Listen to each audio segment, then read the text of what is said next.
Assalamu alaikum class, hope so you are all fine. Today we are going to start our new topic of Islamic study, rightly guided caliphs. Firstly we will discuss about Hazrat Abu Bakr. Hazrat Abu Bakr, whose real name was Abdullah, was one of the Prophet's closest friends. After the Holy Prophet ﷺ had received his first revelation, the thought of approaching those closest to him. So he told Abu Bakr the whole story of his experience. He was the first free adult male and the first person who accepted the Islam outside the family and became Muslim. After accepting Islam, he devoted his life and wealth to preaching Islam. Abu Bakr acceptance proved to be the milestone to the Prophet's mission. Prophet companions like Usman, Talha and Zubair are said to have been persuaded by him to accept Islam. When the Prophet started preaching openly, he faced fierce opposition. During all such hardship, Abu Bakr always stood by his side. The first public address of inviting people to offer allegiance to Prophet's message was delivered by Abu Bakr. At this, the youth of Quraysh beat Abu Bakr till he fainted. In 620 AD, when the Prophet's wife died, Abu Bakr's daughter Aisha was engaged to the Prophet, whom he married after his migration to Medina. In 622 AD, on his invitation from the Muslim of Medina, the Prophet ordered Muslims to migrate. The migration took place in the batches, and the Prophet was the last to accompany with Hazrat Abu Bakr. Both remained in the cave of Sor for 3 days to hide from the Meccans who wanted to kill the Prophet and his companion. In the Battle of Badr, he was in charge of the right wing of the troop. In the Battle of Uhud, he negated the rumors of Prophet's death. In the Battle of Hunain, he remained firm and recognized the scattered troops that had started running away. When the Holy Prophet ﷺ began to raise funds for the Tabuk expedition, Abu Bakr placed all his wealth at the disposal of the Holy Prophet. He was present at the time of Treaty of Hudaybiyah and one of the signatories. He was also one of the 10 blessed companions who were given tidings of heaven during their lifetime. Elections. No clear instruction in the Holy Quran or Sunnah about mention of electing or appointing Prophet's successor. Muhajirin and Ansar united on the issue. Both wanted that the caliph should be from their group. A suggestion was given that there should be 2 caliphs, one from each group. Ansars meeting under the chief of Hazrat tribe, Saad bin Ubaidah of Bani Sadiqa, to elect an Ansari caliph. Umar with Abu Bakr and Abu Ubaidah rushed to Suqifa. Exchange of proposals. Ansar were convinced to elect a Quraysh caliph. Abu Bakr as the savior of Islam. His ability to control the crowd after the Prophet that clamped down the shocked Muslim by delivering a convincing speech. Problems faced by Abu Bakr within Arabia. First one is refusal to pay zakat. After the demise of Holy Prophet ﷺ, many surrounding tribe of Medina, which had offered allegiance to Islam, sent a deputation to Abu Bakr with the proposal that their agreement with the Muslim had ended. The next topic is false prophet. In the last year of Prophet's life, some misguided people arose to claim prophethood. Among these false prophets were Tulaiha, Aswad, Ansa, Muslima and Sajah. Tulaiha belonged to the Banu Asad tribe in the northern Arabia. An army under Khalid bin Walid was sent which met them at Buza. After a fierce battle, Tulaiha army surrendered and he himself fled to Syria. He embraced Islam during the time of the second caliph. Aswad Ansa belonged to Ansari tribe in Yemen. He was an ugly man. He was nicknamed the Veiled Prophet. He was defeated and killed by the Muslim. Abu Bakr sent Shurahbil and Ikrimah to crush the rebellion. Later Khalid bin Walid joined them. Muslima army were defeated after a fierce battle at Yamama. In 633, Muslima was killed. In this battle, about 800 Muslims were martyred. When Muslima heard about the claim, he invited her to Yamama.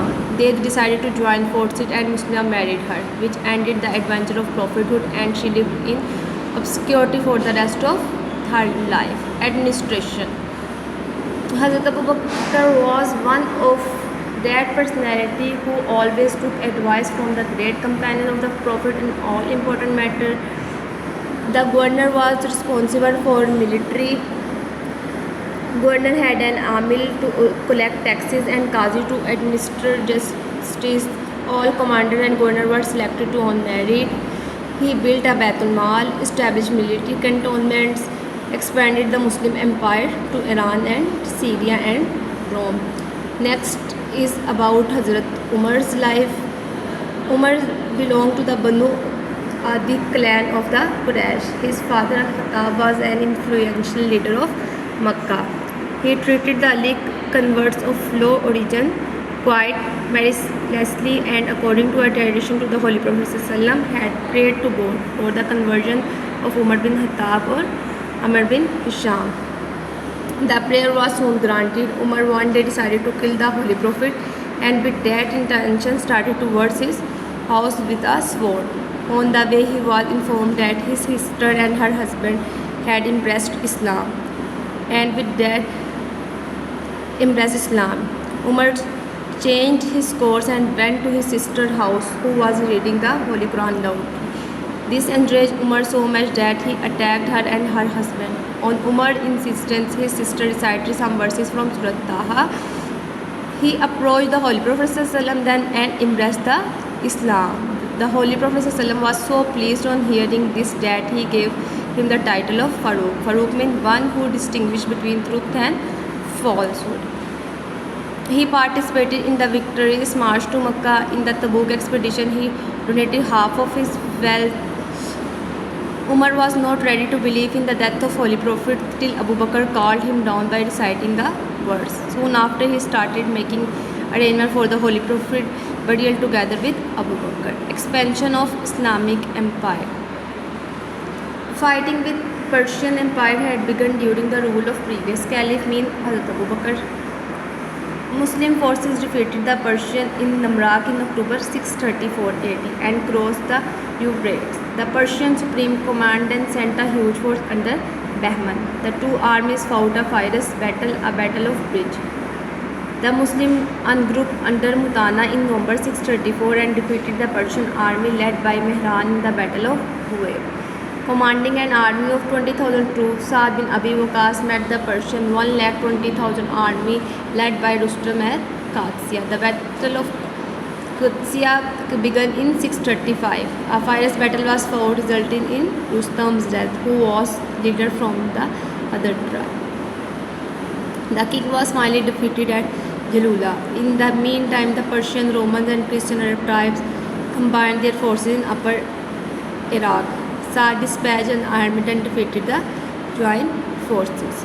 In Syria, the Muslim forces were advancing rapidly when Umar became the caliph. Khalid bin Walid added Damascus, Jordan, and Emesa, one after another to the Muslim empire. After the loss of these important cities, the Roman emperor sent an army of 260,000 men against the Muslim.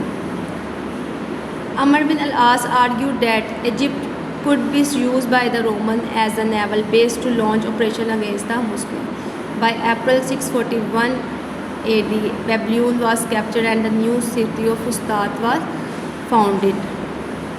Umar appointed able and efficient governor in all this conquered territory. Administration. He established Majlis Shura. Each province was governed by a governor or wali. The wali was assisted by a number of officers. For example, treasury officer, the revenue collector, and etc. Each province was divided into districts.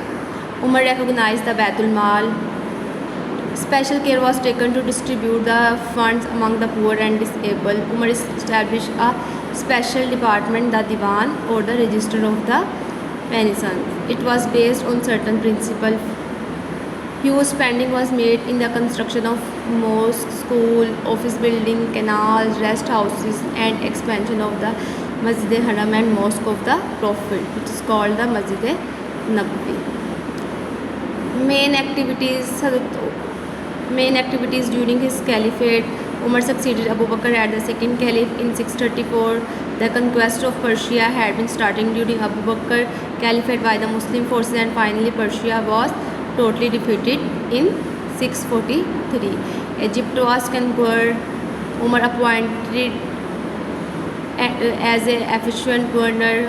Umar framed the constitution of the state on the basis of democracy. Difficulties faced by Umar. The first difficulty faced by Umar was that the people feared him due to his hard attitude. Another difficulty was the administration of the vast Islamic empire. Muslim. Now the next topic is about death and what it tells us about his character. Umar was martyred by Firoz, a Persian slave of Mughira, in November 644. Firoz were unhappy with one of Umar's verdict regarding the amount of daily payment he made to his master. Abu Lulu Firoz openly threatened to kill Umar. Certain people recommended that Firoz should be arrested, but Umar refused to do so. He was attacked totally unguarded one day while he was leading to prayer. Firoz stabbed him with a poisonous dagger. He also killed several other worshippers as he tried to escape. Now, short account of Umar's life. He is counted as one of the 10 blessed companions. His daughter Hafsa was married to the Holy Prophet. His rule was surely the golden period in Muslim history. His caliph brought a great ideal of the prosperity and strength for the Muslim. Importance. He played a vital role in the election of Abu Bakr. He also convinced Abu Bakr to allow the compilation of the Holy Quran in book form. He himself led a simple and pious life and conducted patrolling at night to ensure the peace and comfort of his people. It's all about the Hazrat Abu Bakr and Hazrat Umar. Okay class, thank you so much for listening me. See you in the next lecture. In next lecture we will discuss the other two personality. Allah Hafiz.